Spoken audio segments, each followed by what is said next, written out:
Hey guys, and welcome back to Top 10 Gaming. I'm Ron Mackenzie Lafergie. God of War is finally out and is getting rave reviews. I'm not just saying that, people are loving it. So I've been tasked with bringing you some little references and cool bits from the game that we know about thus far. Which is really hard because it just came out today, but what can you do? If you enjoyed this video, let us know by throwing us a thumbs up down below. And if you want more, check out our video on the Easter eggs from Rampage. But before you do that, get ready, it's time for the top 10 Easter eggs you missed in God of War.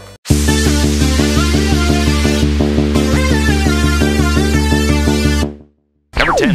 Kratos' fashion. The team worked hard to make Kratos fit the Norse aesthetics of the new game, and I think they did a really great job. From his big bushy beard to the fur-covered garb, you can definitely see the Norse inspiration in his character. They managed to stay true to him while throwing in a reference to the source material, which is really cool. Number 9. And my axe. After Kratos lost his chain blades at the end of the last game, many were wondering what weapon he'd be throwing up next. And as it turns out, we got a sick war axe called the Leviathan axe. The axe was actually forged by the same brothers that made Thor's hammer, Sindri and Brock, making it a very clear nod to the mythology. And if that wasn't enough, Leviathan is referring to Jormungandr, a giant serpent from Norse mythology that you can call with your axe in God of War. But the axe has one particular ability that just screams Norse. Number 8. Mjolnir parallels. As you may have seen in the trailers or played firsthand if you have the game already, Kratos can throw his axe at enemies, then recall it with an incredibly satisfying sound effect.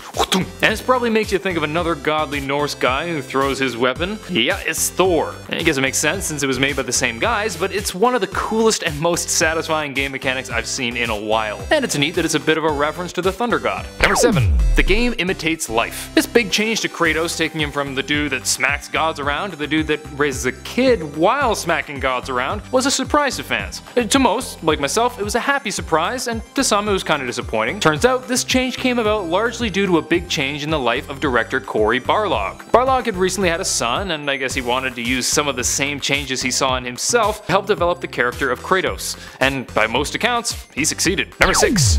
Draugr. You may recognize Draugr from Skyrim, and given the Norse influence on both the games, it's no surprise that we'd see them in God of War as well. Draugr are fairly prevalent in Norse mythology. However, while most Draugr in Skyrim were pretty plain without many abilities, God of War seems to be taking them closer to their Norse roots and made them almost beautiful in a grotesque kind of way. They did also take some liberties, making them seem a bit fire elemental-ish, which is pretty sick. And considering you fight against Draugr in every realm of the game, it's a good thing they're cool. But not nearly as cool as... Number 5. Dragons. That's right, while it may seem like God of War is copying Skyrim, it's more that they both copied Norse mythology. And dragons are aplenty in Norse mythology. There are 3 dragons in God of War that you need to free throughout your travels to gain bonuses. One of them is called Fafnir, a reference to a dwarf in Norse mythology who was turned into a dragon by his greed. And the others are named after other Norse dwarves, Regin and Ottar. Number 4. Dat music though. It may be unnecessary to say, but for those who didn't know, the music in the game is very much inspired by Nordic music. For example, the Kratos theme, composed by Bear McCreary, includes a number of uniquely Norse sounds. Uses an Icelandic choir full of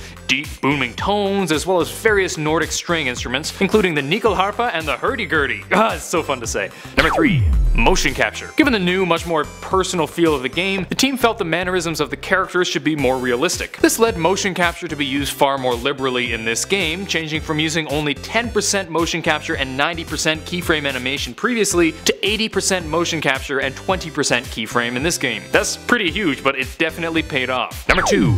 New voice. There's a new Kratos in town, and it's thanks to motion capture. Fans of the series will know that until now the main character has been voiced by Terrence C. Carson. However, with Kratos being largely motion captured this time, they wanted someone bigger to play the role since Carson wouldn't have fit the character. So they got big ol' 6'3" Christopher Judge to do it, who gave a different but very fitting take on the character. He apparently also had great chemistry with the actor for Atreus, the son of Kratos, which definitely helped. Number 1. Norse gods. As with every God of War game, the gods will be very much involved. But this time it's moved from Greek to Norse, so we get to see all the gods we know from Thor and the Almighty Johnsons. At least, that's where I know them from. It's full of gods, both in-game and in references, including Fenrir, Heimdall, Bragi, Sif, and of course, Odin and Thor. Keep an eye out moving forward for similarities between the mythology and the game, because they will be everywhere. That's it for today. Hope you guys enjoyed. If you did, please smack that thumbs up button and subscribe to Top 10 Gaming for more videos. Let me know if you have or are planning to buy the game in the comment section down below. It looks really awesome. And check out our Top 10 Pokemon playlist if you're feeling some nostalgia. Until next time, I'm Ron Mackenzie Lafergie with Top 10 Gaming.